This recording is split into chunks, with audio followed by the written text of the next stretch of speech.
Hello folks, I got this older Kenworth truck that I'm using right now, and I want to show you a few things. Now the key wouldn't start. I was turning, pushing in, everything, making sure it's in neutral, brake set, it wouldn't start. Thanks to my friend Nathan, he told me about this. He says take these battery things here, turn them off, wait about 5 minutes, turn them back on. That resets the system, and then the key will start. So if you find yourself in a situation where it won't start, turn these off, wait, turn them back on.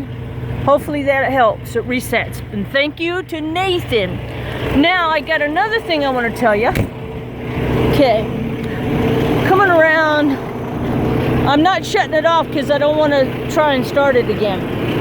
This is the hub right here, okay? On my truck, the steering was shaking really bad. They put new steer tires and that didn't help. They put a new rim and steer tires, that didn't help.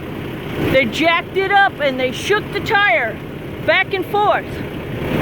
And to check for the wheel bearings on both sides, that wasn't the problem. Then they spun the wheel as fast as they could, and the wheel was wobbling. The thing was wobbling like this.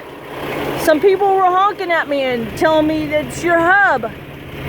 So if that happens to you and your steering wheel's like this, it could be your hub.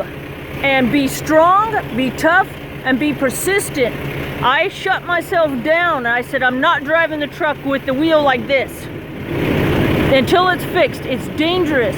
It's not about me, it's about the safety and the safety of the general public out there. People don't like me, they call me names, it doesn't matter. It's not about me, it's about safety. And here's one more thing I'm going to tell you. Okay, this is my personal vehicle, and this would work in just about any personal vehicle. My cousin, who's a mechanic, told me about this.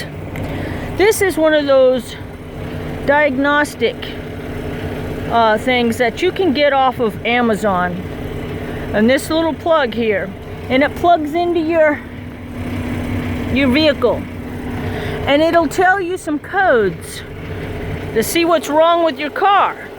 Now some shops, they might charge you $100 to do this, or if they say free diagnostic, they'll tack on the price somewhere else, right? But you could at least check your car and get an idea for yourself so you kind of know what you're getting into. So those are the things I wanted to tell you about, and thank you for watching. Bye.